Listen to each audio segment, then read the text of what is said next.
పెళ్ళైనా పండగైనా వేడుక ఏదైనా పట్టు చీరల ప్రత్యేక వేదిక వారాహి సిల్క్స్. 14 సంవత్సరాల వయసు.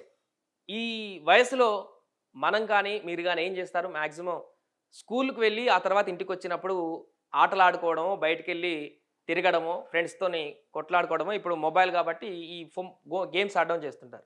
బట్ ఒక కుర్రాడు 14 ఏళ్లకు చరిత్ర సృష్టించాడు.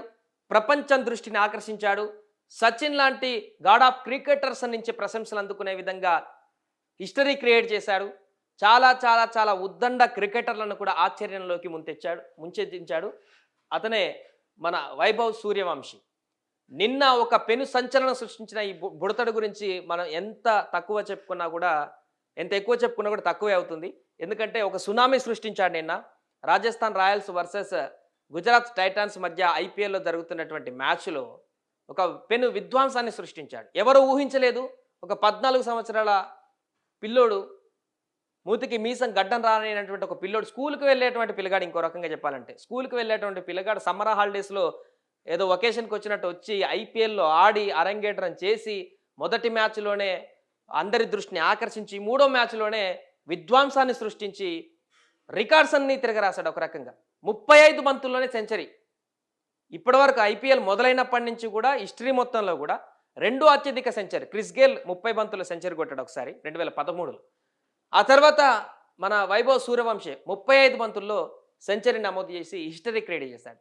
ఇక ఇండియా క్రికెటర్స్లో అయితే తనే ఇంకెవరు చేయలేదు. 35 బంతుల్లో ఇంతవరకు ఎప్పుడు ఎలాంటి సెంచరీ కూడా నమోదు కాలేదు. ఈ బంతుల్లో 35 బంతుల్లో చాలామంది పెద్ద పెద్ద క్రీడాకారులు ఉన్నారు మన దేశంలో. అంతర్జాతీయ స్థాయిలో ఆడినటువంటి విధ్వంసకర బ్యాట్స్మెన్ సేవాగ్ లాంటి వాళ్ళు, ఈసో పఠాన్ లాంటి వాళ్ళు, హార్డ్ హిట్టర్స్, సూర్యకుమార్ లాంటి ఎవ్వరికీ సాధ్యం కాలేదు. రోహిత్ శర్మ కూడా సాధ్యం కాలేదు.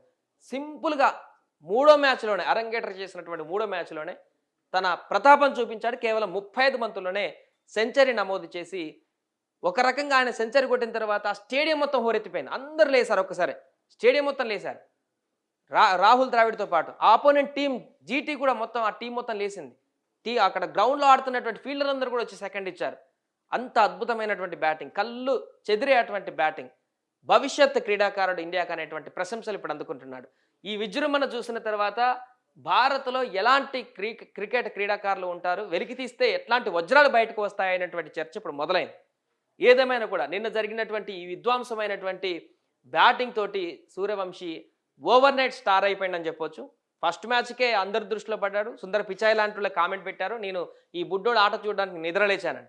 బట్ ఈ మూడో మ్యాచ్లో చేసిన సెంచరీతోని ఓవర్ నైట్ స్టార్ అయిపోయాడు. తన తండ్రి పడ్డటువంటి కష్టం, 14 సంవత్సరాల వయసులో అతను సాధించినటువంటి ఘనత, అతను చేసినటువంటి ఎలాంటి బెరుకు లేదు, కళ్ళల్లో బెరుకు లేదు. పెద్ద పెద్ద ఈశాంత్ శర్మ అతను క్రికెట్ అరంగేట్రం చేసినప్పుడు ఈ పిల్లోడు ఇంకా పుట్టలేదు. అలాంటి ఫాస్ట్ బౌలింగ్ చేస్తుంటే కూడా ఆ బౌలర్ని కూడా ఊచకోత, ఎలాంటి బెరుకు లేదు, భయం లేదు. అలాంటి పేస్ బౌలింగ్ వేస్తుంటే కూడా బ్యాట్లో కానీ కాళ్ళలో కానీ ఎలాంటి తడబాట్లేదు. చాలా ఈజీగా కాన్ఫిడెంట్గా కొట్టినటువంటి షాట్స్ అందరినీ కూడా ఇప్పుడు ఆశ్చర్యానికి గురి చేస్తున్నాయి. ఒక 14 ఏళ్ల కుర్రాడు ఇంత అక్యురేస్గా, ఇంత పర్ఫెక్ట్గా, ఇంత ఎనర్జెటిక్గా బ్యాటింగ్ చేయగలడా అనేటువంటి ఒక సందేశాన్ని ఈ పిల్లోడి నిన్న మ్యాచ్లో ఇవ్వడం జరిగింది. దీంతో సునాయాసంగా జీటీ పైన మ్యాచ్ నిన్న ఆర్ఆర్ గెలిచింది. 210 టార్గెట్ని 15 సమ్ బాల్స్లోనే పూర్తిగా టార్గెట్ని ఛేదించి అందరినీ ఆశ్చర్యపరిచింది. సో ఏదేమైనా కూడా పెను సంచలనంగా మారినటువంటి వైభవ్ సూర్యవంశి భవిష్యత్తులో మరిన్ని మ్యాచ్లాడి ఇండియాకి త్వరగానే అరంగేట్రం చేసి ఇండియా తరపున కూడా, ఒకప్పుడు సచిన్ అన్నారు, తర్వాత కోహ్లీ అన్నారు వారసత్వంగా, కోహ్లీ తర్వాత మేబీ సూర్యవంశియే మన ఇండియా తరపున అత్యద్భుతమైనటువంటి క్రికెటర్గా అవతరించేటువంటి అవకాశం ఉంది. భవిష్యత్తు క్రీడాకారు అంటూ కూడా చాలామంది చెప్తున్నారు. కాబట్టి ఆ దిశగా మనోడు భవిష్యత్తులో మరింత ముందుకు వెళ్ళాలని కూడా మనం కూడా కోరుకుందాం. సుమన్ టీవీలో మీ పర్సనల్ అండ్ బిజినెస్ ప్రమోషన్స్ కోసం కింది నెంబర్కి కాంటాక్ట్ చేయండి.